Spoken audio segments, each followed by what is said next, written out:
এই ভক্ত এসেছিল কতদিন আগে এসেছিলেন এখানে? 21 দিন আগে এসেছিলেন। কি কি সমস্যা নিয়ে এসেছিলেন আপনি? আমার পুরো শরীরটাই অচল হয়ে গেছিল, আমি কথা শুনতে বলতে পারতাম না, লিখে লিখে বাচ্চাদেরকে দিতাম, স্বামীর সাথে ইশারাতে কথা বলতাম। কথাই আছে না, ভগবান চাইলে সবকিছু সম্ভব। আজকে আপনাদের কাছে সেই ভিডিওটা নিয়ে চলে আসলাম। আপনারা আজকের ভিডিওটা এড়িয়ে চলে যাবেন না। আপনার হাতে যদি সময় থাকে, আর যদি আপনি সনাতন ধর্মের মানুষ হয়ে থাকেন, আর যদি ভগবানের প্রতি বিশ্বাস আর ভক্তি থাকে, তাহলে ভিডিওটা দেখে যাবেন। আর যদি ভগবানকে আপনি ভালো না বাসেন, ভগবানকে যদি বিশ্বাস না করেন, তাহলে আজকে ভিডিওটা আপনার জন্য নয়, ভিডিওটা আপনি না দেখতে পারেন। প্রথমে জানাই জয় মা মনসা। তো আপনারা সবাই জানেন মায়ের মন্দিরে প্রত্যেক শনিবার মঙ্গলবার মহাপুজো হয়। আপনারা ভিডিওর প্রথমে যে মহিলাটাকে দেখলেন, সেই মহিলাটাকে ডাক্তার জবাব দিয়েছিল। ডাক্তার বলেছিল 5 দিন টাইম দিলাম, 5 দিন পরে কিন্তু একার বাঁচাতে পারবো না। আপনারা যেটা ভালো বুঝবেন সেটা বাইরে নিয়ে গিয়ে খাওয়ান গা, আর যেটা চাইবেন সেটাই দিন গা। ডাক্তার জবাব দিয়েছিল। তারপর মায়ের ভিডিও দেখে, মা মনসা দেবীর ভিডিও দেখে ফেসবুকে, সঙ্গে সঙ্গে মা মনসা সেবাশ্রমে আসে।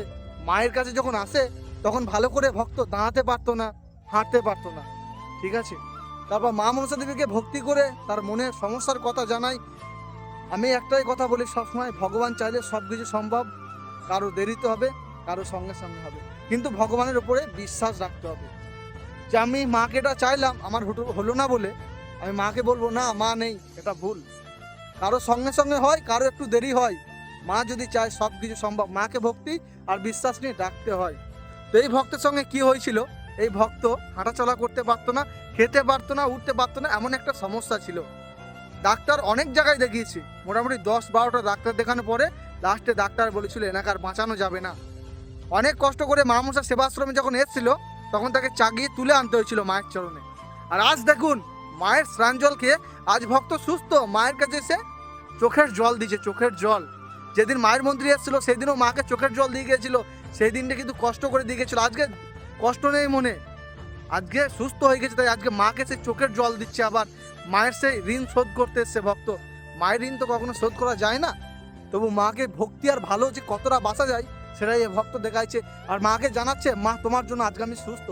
তাই আপনাদেরকে বলছি, আপনারা যারা বলছেন না যে মায়ের কাছে পুজো পাঠালাম আমার এটা সাকসেসফুল হলো না, তাদেরকে বলবো একটু ধৈর্য ধরুন, ধৈর্য।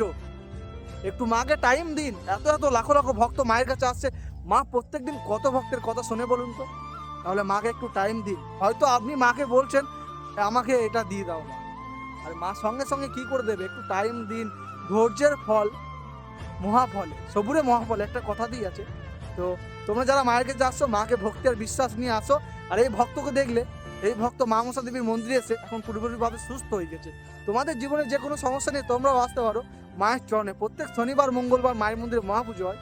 মায়ের চরণে ঠিকানা হচ্ছে বাঁকুড়া জেলা ইছারি গ্রাম, সোনামুখী থানা অন্তর্গত মা মনসা সেবাশ্রম। বাঁকুড়া জেলা ইছারি গ্রাম, সোনামুখী থানা অন্তর্গত মা মনসা সেবাশ্রম। অনেকে ঠিকানাটা বুঝতে পারছেন না, কীভাবে যাব সেটাও বুঝতে পারছেন না।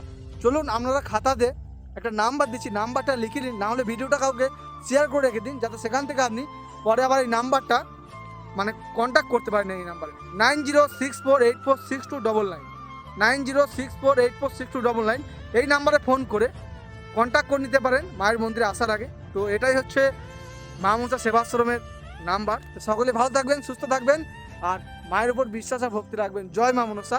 ধর্ম হোক যার যার, মা মনসা সেবাশ্রমে মা মনসা দেবী আপনাদের সবার। সকলে ভালো থাকবেন, সুস্থ থাকবেন। ভিডিওটা দেখে যদি ভালো লেগে থাকে চ্যানেলটা সাবস্ক্রাইব বা ফলো করে রাখবেন মায়ের নতুন নতুন ভিডিও সবার আগে দেখার জন্য।